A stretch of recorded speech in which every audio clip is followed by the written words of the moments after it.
Tapi nak ceritanya apa? Sahabat minta pertolongan dengan Nabi. Nabi kata, fas'alillah, fasta'in billah. Itu Nabi kata. Lepas macam mana minta dengan Nabi ya? Itu dia panggil tolong menolong asbab. Itu sunnah Nabi sallallahu alaihi wasallam. Orang kata fas'alillah, minta dengan Allah tu, itu hakiki dia. Mana walaupun zahirnya kita minta tolong sesama makhluk, tu zahir asbab sahaja, tapi hati kitanya bergantung kepada Allah Subhanahu wa taala. Jangan salah faham hadis tu. Jangan salah faham dengan wa iyyaka nasta'in, akan dikojulah ya Allah kami minta pertolongan. Tu hakiki dia. Tak menafikan tolong menolong sesama kita. Bahkan Nabi SAW bersabda, orang yang menjadi tempat orang minta pertolongan, dia ni Tuhan beri kelapangan ke dianya, maka dia tu tempat orang minta pertolongan. Dia pun akan tolong orang, dia pun akan penuhi hajat orang. Maka di hari akhirat Allah Ta'ala akan menyempurnakan hajat dia. Nabi tak lah kan? Mana tolong menolong sunnah Nabi sallallahu alaihi wasallam. Dan Quran pun sebut bab tolong menolong. Hak dalam ni surah Nabi, surah kisah Nabi Sulaiman tu. Qala ya ayyuhal mal, bukan. Hak dalam ayat hak Nabi Sulaiman minta pertolongan pada pembesar dia tu. Apa ayat ni? Permulaan ayat tidak ingat.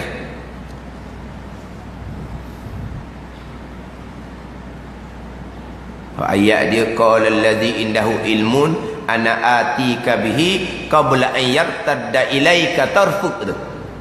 Sebelum tu qala ifritun ana atika tengok ayat dia ambil daripada awal ayat. Hak Nabi Sulaiman tanya pembesar dia, siapakah yang boleh mendatangkan mahliga Balqis sebelum Balqis sampai di tempat Nabi Sulaiman alaihi salam.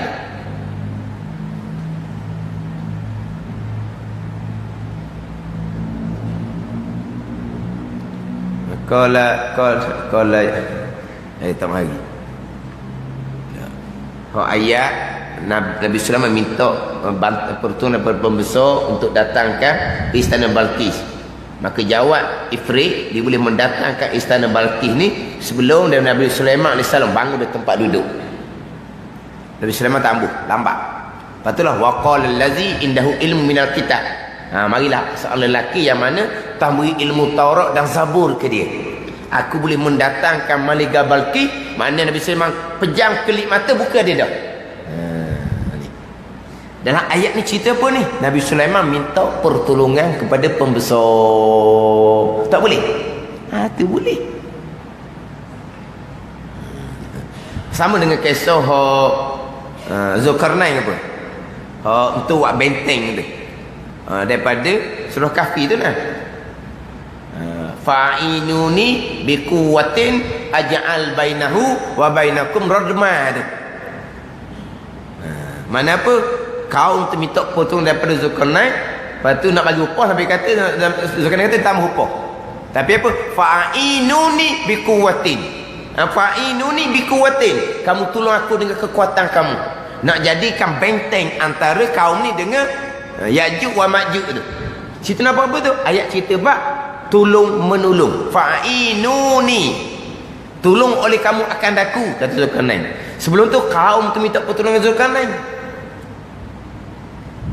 Apa? Cerita apa ni? Tolong menolong sesama manusia. Sebab ada orang salah faham. Minta pertolongan sesama sendiri syirik, tak boleh. Nak minta pertolongan dengan Allah Subhanahu wa taala. Ni sebab apa? Disalah faham. Kemudian dalam keadaan salah faham syariat, dibaca pula kitab hakikat dan kitab hikam. Fala ni mana tak mari belakang.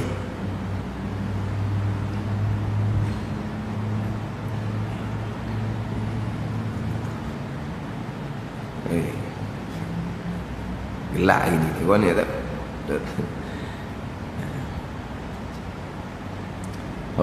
Kalam hikmah dalam kitab hikam, jangan kamu angkat hajat kepada selain daripada Allah Kenapa? Kerana Allah sahajalah yang boleh menyempurnakan hajat kamu. Fala tarfa'anna hajatan ila ghairi. Fala tarfa'anna hajatan ila ghairi huwa muriduha alaih. Ini kata-kata hikmah dan tak hikam. Jangan kamu angkat hajat kepada selain daripada Allah. Kenapa? Kerana Allah lah yang menyempurnakan hajat kamu. Itu hakiki dia gitulah. Tapi bukan menafikan syariat tolong menolong. Tolong menolong. Kadang-kadang tolong menolong dengan kesabaran. Minta tolong dengan solat. Minta tolong dengan kesabaran. Apa tak minta tolong dengan Allah? Itu asbab dia panggil. Dan kita ikan kata jangan angkat hajat pada yang lain. Itu hakiki. Bukan menafikan syariat. Tapi oleh kerana dibaca kita hakikat, tak faham syariat, tak boleh minta tolong. Dia susah sikit kehidupan dia. Orang tua dianya senang. Kata minta lah tolong orang tua. Tak boleh, syirik dia kata. Allah, mana pula budak ni? Syirik. Sebab minta tolong dengan manusia, mak ayah tu manusia kan? Minta tolong manusia, syirik. Minta tolong dengan Allah, dia kata. Sekejap dia panggil puang dia, minta wa'ai. Mek minta wa'ai. Itu jenis mulut laju juga. Mu panggil siapa sana ni minta wa'ai? Panggil puang wa'ai. Puang tu makhluk, minta tolong puang syirik. Lepas tu giwak dia air. Dia dipengong lah kau nak kata apa. Minta tolong mak ayah tak boleh, syirik. Lepas tu panggil bini, sewa'ai. Lepas tu minta tolong siapa? Dia panggil salah faham. Ni yang dia baca kita hakikat, kau tak faham syariat. Tak boleh apa minta tolong. Sebab tu kadang-kadang kita ni bab pegangan tetap dah. Segala-gala qada dan qada Allah. Asbab makhluk tak bekah sama sekali. Sama sekali sebesar zarah pun tidak ada perbuatan daripada asbab daripada makhluk. Itu pegang kita tetap dah. Tapi tidak menafikan ikhtiar usaha syariat. Ni kadang-kadang dak kena susunan. Contoh saya ada dengar ada orang cakap masalah ialah suntikan bayi itulah. Kalau suntikan bayi tu kan timbulkan ada orang tambah cocok apa semua tu. Bab tu pandangan sendirilah macam mana. Sebab apa tak setuju suntikan, sebab suntikan ni ada bahan-bahan. Lepas tu maklumat betul tak betul kita tanya pihak berkenaan. Tepat ke tak tepat maklumat. Tapi jangan duk kait. Tuan tetap dah ada nak sakit-sakit lah walaupun cocok pun. Ni salah faham. Faham tak? Cocok pun kalau tuan nak kata sakit-sakit juga budaknya. Cocok ke tak cocok apa? Kalau tuan dah kata sakit-sakit. Tu bab pegangan. Kalau kita tak mau cocok kerana alasan kita begini-gini, tu terpulang pada kita. Jangan kait tuan tetap dah nak sakit tak mau sakit pun. Asbabnya mana? Usaha kita kok mana? Kita tak mau usaha kok cocok ni sebab tak kenal kerana begitu begini. Tu cerita bab tu. Dia tak mau campur tangan benda ni. Dia bercakap dengan pihak perubatan lah, pihak kesihatan lah. Betul ke tak betul maklumat tu. Mana kalau nak balas. Bak saya tak ambil usaha jalan ni. Sebab apa? Sebab gini. Hak masalah Tuhan datangkan sakit itu tetap daripada Allah. Masalah perbuatan Tuhan. Tuhan nak datang sakit semacam. Tuhan nak datang kenyang lapar, kita sudah makan-makan lah. Sebab apa kenyang lapar Tuhan buat? Gitu. Makan kita makan. Kita nak kenang lah makan hak ni bahan ni. Atau sama makan. Jangan berkata, apa tak makan? Tuan tetap dah kenyang, dah lapar-lapar, duduk senyap situ lah. Pegangan kena tu molek, bak syariat, bak lain pula. Jangan salah faham. Maknanya kalau kita tak mau cocok dengan alasan hak asbab zahir ni, sebab bahan begitu, begini, begitu, gini, kita bahas lah kau tu. Jangan duk pergi pada Tuhan letak dah dan sakit-sakit lah walaupun cocok. Ni tak faham.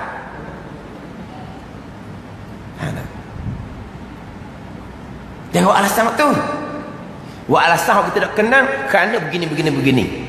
Masalah Tuhan nak letakkan sehat ke sakit ke, itu pekerjaan Allah Subhanahu wa taala. Asbab tak berkah. Kita tak kenal betul usaha ni kerana begini. Kita bahas bab usaha ni. Kita tapak Allah sehat ke sakit ke, itu bab lain. Itu bab pegangan kita ni. Faham tak? Ya aman semula-mula cakap sebab kita tak mau cocok kerana gini. Okeylah. Lepas tu apa tak mau cocok? Tuhan tetap dah sakit ke tak sakit. Allah dah kenal tu. Tak setuju kaedah asbab ni, tak setuju kaedah asbab. Masalah Tuhan letak sehat ke sakit, itu bab lain pula. Kaedah asbab, makan tu kaedah asbab. Kenyang ke tak kenyang, itu perbuatan Allah. Itu bab cocok. Bab makan obat ni pun sama juga. Bab makan obat kecil manis ke, bab makan obat darah tinggi ke, itu asbab. Tambuh makan obat berapa? Begini. Tak apalah obat tambuh tu. Tambuh makan obat Tuhan letak dah. Dan darah tu naik tu doktor. Tu doktor. Mana nak makan obat tambah makan obat itu asbab.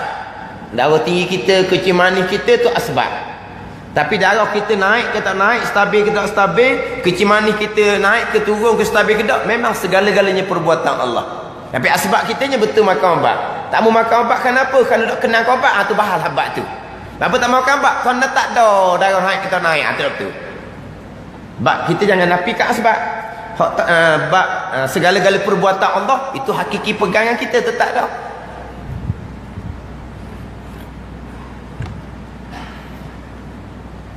Ada pula dia tak makan ubat tiap-tiap hari. Ada.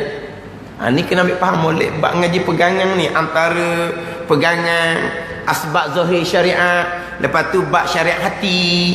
Syariat hatinya apa? Kena redha atas ujian Tuhan. Lepas tu kita buat asbab, kena tawakul kepada Tuhan, berserah pada Tuhan. Tuhan we jadi sihat, kita syukur kepada Tuhan. Tuhan we jadi tak berubah penyakit, kita kena sabar atas ujian Tuhan. Itu bab hati pula. Itu syariat hati tasawuf. Hak kita makan ubat tu syariat zahir, hak Nabi perintah fatadawaw, tu Nabi suruh tu, maka hendaklah kamu berubat. Tu perintah Tuhan.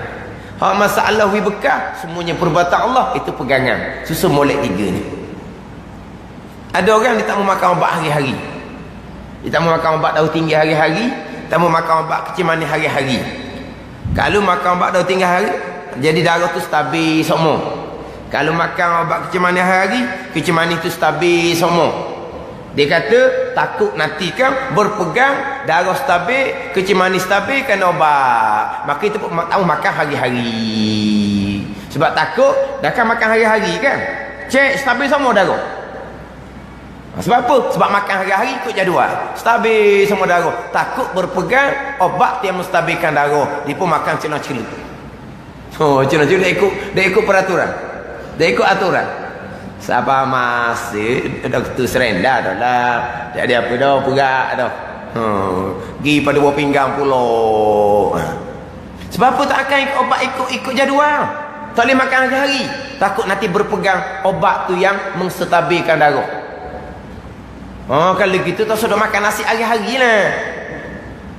Makan nasi hari-hari, makan kenyang. Lepas tu mana? Makan nasi retek, makan burger retek, makan Maggi retek, tak usah makan retek, mana? Ni makan nasi hari-hari, tak ada nasi tak boleh nak pergi. Nasi hari-hari. Nanti kan berpegang nasi yang mengenyangkan kan. Pegangan tu tetap dah. Dia tak mau makan obat ikut aturan. Itu asbab zahir. Takut nanti berpegang obat yang menstabilkan. Pegang kita tak ada. Tapi hati kita duk gantung ke obat tu orang awam. Gantung ke obat dah lah. Putusan obat. Tak ingat nak beli. Gelisah dah. Obat putus dah ni. Mari nak tak ada obat ni. Takut dah. Takut darah ni tak stabil ke apa. Sama dengan orang tak ada beras sebenarnya. Tak ada beras dah. Tak ada nasi dah kali ni. Berat lah. Lapar lah. Roti ada. Tambah roti dah nasi. Apa apa? Bukan gantung ke makhluk. Itu orang awam. Gitulah. Jadi kita kena molek tu pegangan hak mana syariat zahir, hak mana asbab wa asbab usaha, syariat hati hak mana. Mana pertolongan kita minta tolong sama makhluk ni asbab, tolong menolong sunnah Nabi sallallahu alaihi wasallam. Hak yang menyempurnakan hajat kita, yang menyempurnakan permintaan kita hanya Allah Subhanahu wa taala. Kita minta tolong dengan manusia, hati kita tawakul kepada Allah. Itu ketaatan hati.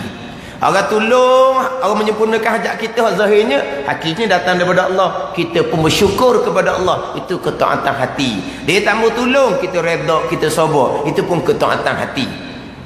Tapi minta tolong tu dipanggil asbab zahir. Sunnah Nabi sallallahu alaihi wasallam. Ini kena tu pegangannya macam mana, syariat zahir pekohnya macam mana, syariat hati tasawufnya macam mana. Kena letak molek. Macam tadilah. Cocok ke tak cocok anak kita tu, itu asbab zahir. Tak puas hati betul bahang dia.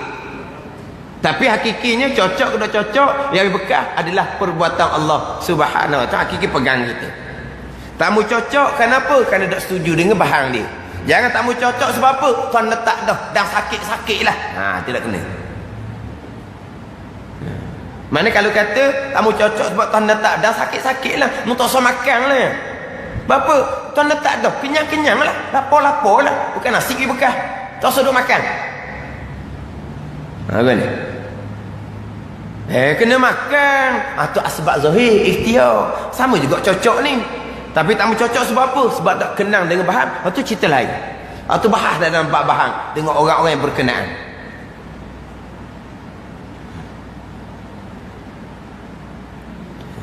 Tapi antara tiga ni kadang-kadang bolok kat kitanya tau. Tak ada nak beza. Pegangannya kok mana, syariat zahir, usaha buat sebabnya kok mana, syariat hati kita tawakul ke, redha ke, sabar ke, syukur ke, hak mana. Kadang-kadang kita dah nak beza. Ini kena ngaji molek hak tiga ilmu: tauhid, fiqh, tasawuf, Islam, iman, ihsan. Untuk jadi kita ni betul-betul orang yang beragama.